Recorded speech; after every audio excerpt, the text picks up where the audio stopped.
Tata company उन super rare special companies में से एक है जो 100 साल ही नहीं बल्कि 150 साल से आज तक टिकी हुई है। और बस टिकी ही नहीं है बल्कि वो इतना अच्छा परफॉर्म कर रहे हैं कि आज टाटा ग्रुप 100 से भी ज्यादा कंपनीज को अपने अंडर चलाती है, दुनिया के 100 से ज्यादा देशों में। उनके प्रोडक्ट और सर्विसेज अराउंड 150 कंट्रीज में यूज होते हैं ना। उनके सबसे पॉपुलर कंपनीज के नाम लूं तो उनमें आती है Tata Steels, Tata Sky, TCS, Tata Motors, Tata Powers, Titan, Taj hotel group, Lakme, etcetera etcetera. मार्च 2018 के डेटा के हिसाब से उनकी 29 पब्लिकली लिस्टेड एंटरप्राइज का टोटल कैपिटल $150 बिलियन से भी ज्यादा था, जिनकी $100 बिलियन से ज्यादा की रेवेन्यू में से मोर देन 60% इनकम इंडिया के बाहर से आई थी, जैसे कि इंग्लैंड और अमेरिका से।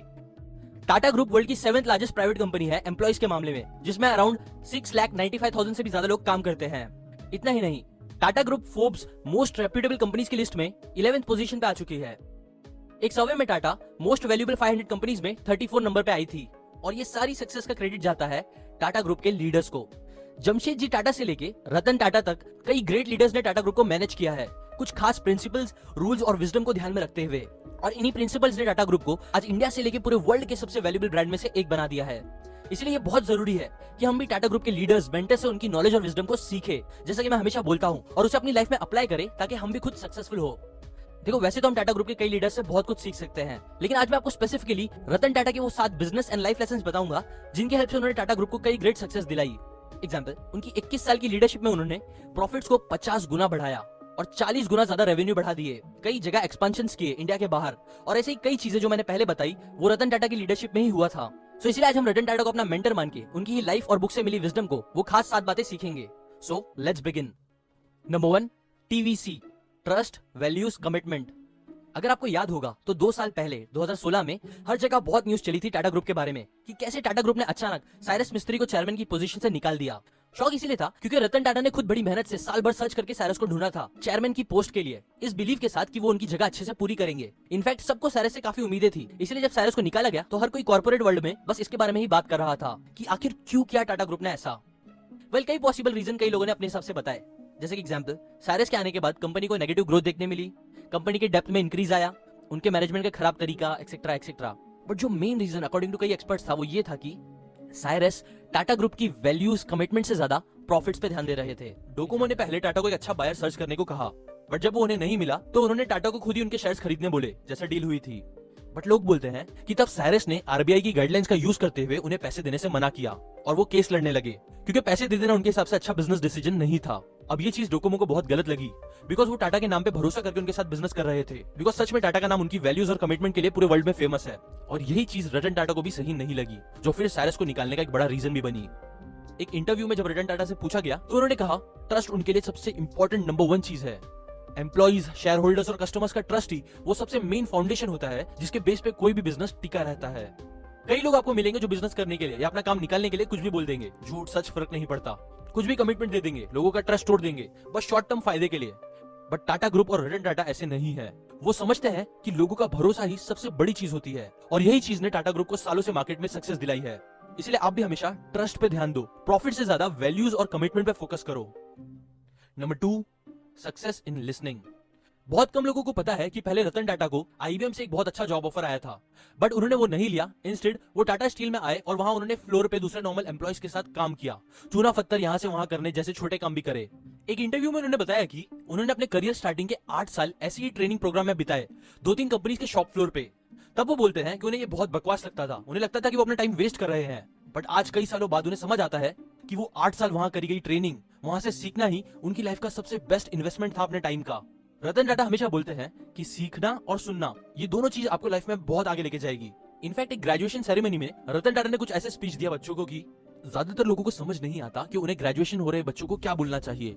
बट मैं यही बोलूंगा कि आप लोग जस्ट बिकॉज आपके पास डिग्री आ गई है तो ये मत सोचना कि आपकी पढ़ाई खत्म हो गई है, बल्कि अगर आपको लाइफ में आगे बढ़ना है तो आप हमेशा पढ़ते रहना, सीखते रहना, सुन के, ह्यूमिलिटी के साथ, क्योंकि दुनिया भर के लोग जो बहुत आगे बढ़ते हैं वो हमेशा सुन के सीखते रहते हैं।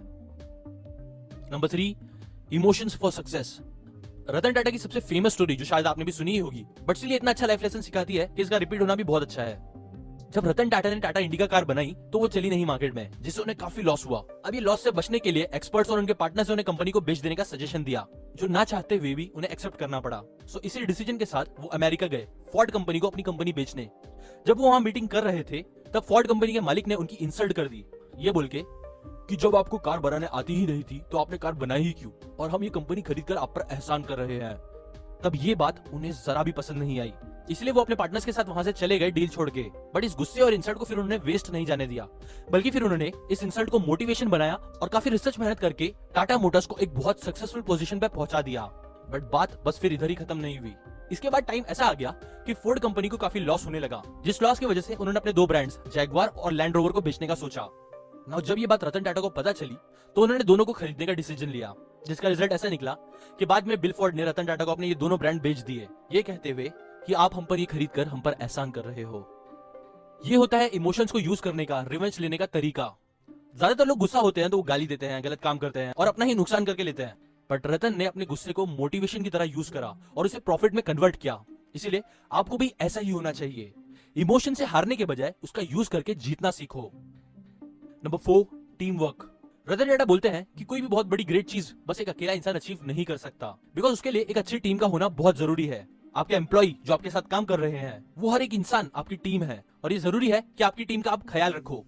ना इससे रिलेटेड कुछ फैक्ट्स बताओ तो टाटा वो पहली कंपनी थी जिसने बस 8 घंटे काम करने के रूल को लाया था 1912 में, जिसे फिर हेनरी फोर्ड ने भी अपनी कंपनी में फॉलो किया। 1917 में टाटा ने अपनी एडवांस सोच की वजह से एम्प्लॉयज को मेडिकल बेनिफिट देना स्टार्ट करा, जिससे अगेन दुनिया भर के कई कंपनीज इंस्पायर हुई और उसे फॉलो किया। टाटा ग्रुप हमेशा से अपने टीम मेंबर और उनके ट्रस्ट की वैल्यू करता है, इसीलिए आप देखोगे कि कई लोग बोलते हैं कि अगर पैसे कमाना है तो रिलायंस में इन्वेस्ट करो, लेकिन अगर काम करना है तो टाटा के लिए करो। सो याद रखो, टीम वर्क बहुत इंपॉर्टेंट चीज है सक्सेस के लिए, लेकिन टीम वर्क अच्छी तभी होगी जब आपकी टीम स्ट्रांग होगी, और टीम स्ट्रांग तभी होगी जब आप अपनी टीम की वैल्यू करोगे। Number 5, believe in your decisions. Ratan Tata के डिसीजंस पे कई बार लोगों ने कई सवाल उठाए थे। एग्जाम्पल, जब उन्होंने फोर्ड को अपनी कंपनी नहीं बेची, जब वो लॉस खा रही कंपनीज को भी नहीं बेचते थे, जब उन्होंने टेटली टी को $450 मिलियन में खरीदा था, और ऐसे कई बार उनके डिसीजंस पे क्वेश्चन उठे थे। लेकिन क्योंकि उन्हें बिलीव था अपने डिसीजंस पे, इसलिए उन्होंने वो लिया बिना दूसरों की सुने और टाटा टी को वर्ल्ड का सेकंड लार्जेस्ट टी कंपनी बना दिया। अब ऐसा नहीं है कि रतन टाटा ने कभी गलत डिसीजंस नहीं लिए, बट इंपॉर्टेंट बात यह है, जो अगेन उन्होंने एक बार स्टूडेंट से बात करते हुए बोला था कि आपको वो काम करना चाहिए जिसपे आप बिलीव करते हो कि वो सही है। कई बार लोग आपसे अलग बोलेंगे, इनफैक्ट मैक्सिमम टाइम बहुत कम लोग ही आपका साथ देंगे, लेकिन अगर आपको सच में बिलीव है कि आप जो कर रहे हो वो सही है, तो आपको वो करना ही चाहिए, भले से वो टफ हो। हाँ, आप कई बार गलत डिसीजंस भी लोगे, लेकिन आपको उससे भी नहीं डरना चाहिए, बल्कि उससे सीख के फिर नेक्स्ट डिसीजन और समझदारी से लेना चाहिए। Number 6, take chances.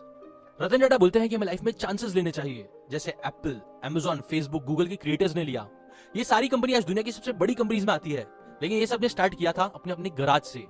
इनके पीछे कोई बड़ी कंपनीज नहीं थी, बहुत ज्यादा फाइनेंशियल बैकअप नहीं था, बट फिर भी आज ये कंपनीज दुनिया डोमिनेट कर रहे हैं। क्यों? क्योंकि उन्होंने चांसेस लिए, हिम्मत दिखाई और अपने आइडियाज को रियलिटी बनाने पे काम किया।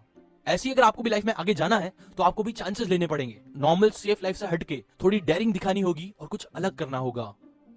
Number 7, give to receive.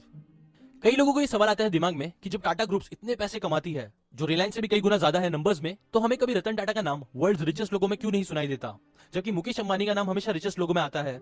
Well, ऐसा है बिकॉज टाटा ग्रुप्स अपनी इनकम का 65% पैसा चैरिटी में दे देती है, जो पैसे जाते हैं गरीबों की एजुकेशन, मेडिसिन और रूरल डेवलपमेंट में। एक इंटरव्यू में पूछने पर रतन टाटा ने बोला था कि मुकेश अंबानी बिजनेसमैन है और मैं एक इंडस्ट्रियलिस्ट, हमारे गोल्स थोड़े अलग है। टाटा ग्रुप हमेशा से लोगों के बारे में ज्यादा सोचता है, बस पैसों पे फोकस नहीं करता। वो सच में चाहते हैं कि हमारा देश आगे बढ़े। एग्जाम्पल, टाटा नैनो बनाने का रीजन भी यही था कि वो चाहते थे कि इंडिया के लोग कम पैसे में भी कार का मजा ले सके, इसीलिए लॉस खाने के बाद भी उन्होंने उस कार को बंद नहीं करा। अभी पिछली दिवाली पे ही टाटा ने कैंसर पेशेंट्स के लिए 1000 करोड़ रुपए गिफ्ट दिए, और ऐसे ही कई डोनेशन टाटा ग्रुप हमेशा करता रहता है। रतन टाटा बोलते हैं कि अगर आप पढ़ रहे हो, नॉलेज लेके कुछ लाइफ में अच्छा कर रहे हो, तो ये बहुत जरूरी है कि आप अपनी सोसाइटी को वापस कुछ दो, अपनी कंट्री के लिए कुछ करो।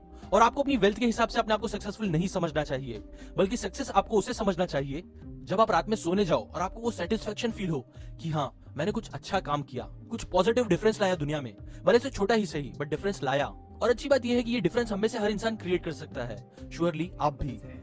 तो अगर हमें रिलायंस इंडस्ट्रीज की साइज देखनी है, यानी ये पता करना है कि रिलायंस इंडस्ट्रीज कितनी बड़ी है, तो उसके लिए हमें रिलायंस इंडस्ट्रीज का मार्केट कैपिटलाइजेशन देखना होगा, जो कि फिलहाल यानी 16 फरवरी 2020 को 9,42,422 करोड़ है। और मिस्टर मुकेश अंबानी के पास रिलायंस इंडस्ट्रीज का करीब 48% स्टेक है, जिसके चलते उनकी नेटवर्थ $57 बिलियन के करीब आती है। वही अगर टाटा ग्रुप की बात की जाए तो टाटा ग्रुप की बहुत सारी कंपनीज हैं, लगभग हर इंडस्ट्री में उनकी प्रेजेंस है। टाटा ग्रुप की टोटल 28 कंपनी स्टॉक एक्सचेंज पर लिस्टेड है, जिनका मार्केट कैपिटलाइजेशन 11 लाख करोड़ से भी ज्यादा है। यानी अगर कंपनी के साइज के बारे में बात करें तो टाटा ग्रुप रिलायंस ग्रुप से बड़ा है। तो सवाल ये आता है कि अगर टाटा ग्रुप रिलायंस से बड़ा ग्रुप है तो फिर mister Ratan Tata richest person की लिस्ट में क्यों नहीं आते हैं? तो उसका जवाब आपको टाटा सन्स, जो कि टाटा ग्रुप की मेन होल्डिंग कंपनी है, उसके शेयर होल्डिंग पैटर्न को देखकर पता चल जाएगा। टाटा सन्स में मिस्टर रतन टाटा की जो शेयर होल्डिंग है वो 1% से भी कम है। अगर ऐसा है तो फिर बाकी शेयर होल्डिंग किसके पास है? तो बाकी शेयर होल्डिंग टाटा ग्रुप की जो चैरिटेबल ऑर्गेनाइजेशन है उनके पास है, जैसे कि sir Dorabji Tata trust, sir Ratan Tata trust, RD Tata trust, Tata education trust etcetera. ये सारी organisations public welfare, education, health care, social impact इन जैसी चीजों पर काम करती है।